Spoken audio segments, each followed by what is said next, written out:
Team को, और वो रिपीटेबल नहीं हो पाता, फिर वो आपसे अलग हो जाता है। दूसरी चीज, आपको एक काम बहुत जरूरी है यहाँ पे कि बड़ी मशीन का छोटा हिस्सा वर्सेस छोटी मशीन का बड़ा हिस्सा।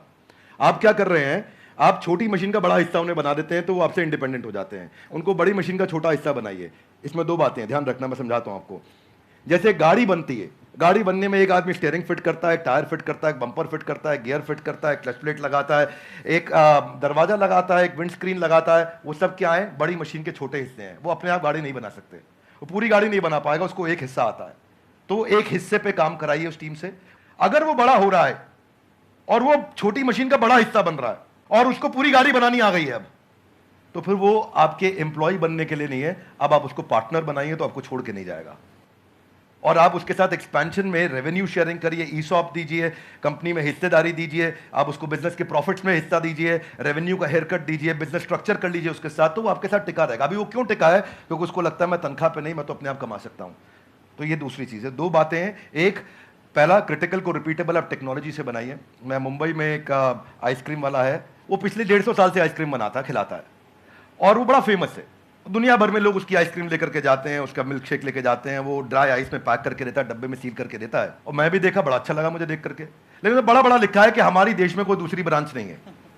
तो मैं सोचता हूँ भाई तेरा कितना दुर्भाग्य है कि तू 150 साल में दूसरी ब्रांच नहीं बना पाया, क्योंकि वो क्रिटिकल को रिपीटेबल नहीं कर पा रहा है। तो आप क्रिटिकल को रिपीटेबल करने के लिए टेक्नोलॉजी बिल्ड करिए, तो फिर आप उसको स्केल कर पाएंगे, वो आपका पहला आंसर। और दूसरा, मैन पावर रिटेन कर पाएंगे, क्योंकि आप उन पर डिपेंडेंट नहीं है, वो दूसरा आंसर। तो दोनों चीजें कवर की। धन्यवाद। तो यहाँ पे मैं भी थोड़ा सा अपना पर्सपेक्टिव ऐड ऑन करता हूँ सर, कि अभी जो सर ने बात बोली बिल्कुल परफेक्ट है कि ये दो तरीके हैं जो सर ने बताया। एक मेरे भी पर्सपेक्टिव से अगर आप देखेंगे तो आपको दो चीज़ों का ध्यान रखना पड़ेगा। एक, या तो कोई ऐसा ब्रांड बना लीजिए अपना कि वहाँ पे इतना बड़ा एंट्री बैरियर आ जाए कि लोग ये कहें कि हमको चेस नहीं सीखना है, क्योंकि चेस सिखाने वाले तो बहुत लोग हो सकते हैं, वो कहें कि हमको तो इससे चेस सीखना है। जैसे पानी की बोतल का अगर एग्जाम्पल लिया जाए, तो पानी की बोतल्स तो बहुत है, लेकिन जो ब्रांडेड पानी की बोतल है, और वो भी पानी की बोतल के नाम से जो सबसे पहला नाम हमारे माइंड में ब्रांड आता है, वो मुझे बोलने की जरूरत नहीं है, आप लोगों को पता है क्या आता है। पानी के साथ में सिनोनिमस कौन सा ब्रांड है, तो आदमी कहे कि मेरे को तो ये चाहिए, वो नहीं है तो कुछ और चाहिए। तो या तो आप अपना ब्रांड बनाइए, या फिर आप कहते हो कि नहीं मेरे पास में इतना मार्केटिंग बजट नहीं है, या वो वेवलेंथ नहीं है कि मैं अपना खुद का एक ब्रांड बना सकूं जिसकी वजह से एक एंट्री बैरियर क्रिएट हो, तो दूसरा ऑप्शन ये है कि आप एफिलिएट मॉडल पे चले जाइए, सीखो, सिखाओ, उस पर हमारी रेवेन्यू शेयरिंग होगी, वो पहले से एग्रीमेंट कर लो। ये दो तरह के बिजनेस मॉडल्स हैं जो अभी एकदम से मेरे माइंड में आ रहे हैं। इसके अलावा और भी बहुत सारे ऑप्शंस हो सकते हैं। सर, बिजनेस से रिलेटेड मेरा एक क्वेश्चन था।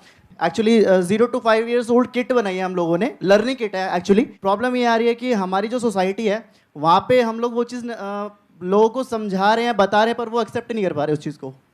बेसिकली एकेडमिक के जो एजुकेशन की इंडस्ट्री है, इसके अंदर ये बिल्कुल ही अलग है, नया है, और मुझे नहीं लगता कि कोई कॉम्पिटिटर है अभी इंडिया के अंदर इस चीज़ के लिए। तो इस चीज़ पे मेरा ये था कि मैं लोगों को कैसे समझा पाऊँ उस चीज़ को लेके। आपके क्वेश्चन में ना फंडामेंटल आपके थॉट प्रोसेस में 3-4 फ्लॉज हैं, वो समझिए ध्यान से जी। पहला चीज, आपने बोला प्रोडक्ट नया है, अच्छा है, इसका कोई कंपटीशन नहीं है। ये मेरे लिए कोई रेलेवेंस की बात नहीं है। आपके प्रोडक्ट नया है, अच्छा है, कोई कंपटीशन नहीं, इससे फर्क नहीं पड़ता है। फर्क किससे पड़ता है? आपने बोला मैं पेरेंट को बहुत समझाता हूं लेकिन वो एक्सेप्ट नहीं कर रहे। सेल्स का पहला रूल है कि आपको समझाना नहीं है कुछ भी। सेल्स का पहला रूल है कि कैप्चर द इनकन्वीनियंस।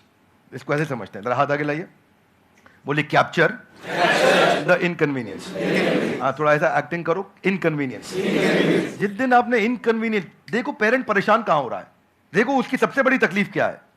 आपको पता है बच्चा जब नीचे बेड से रोल करते करते गिर जाता है, छोटा बच्चा 9 महीने का, 1 साल का, 1.25 साल का, रोल करते करते गिर जाता है, तो बच्चे को बहुत दर्द होता है, यस नो? राइट। लेकिन बच्चे से ज्यादा दर्द उस समय माँ और बाप को हो रहा होता है। इतना तकलीफ होता है, गिर गया मेरा बच्चा, गिर गया मेरा बच्चा, वो इनकन्वीनियंस है। तो फिर क्या निकल कर के आया?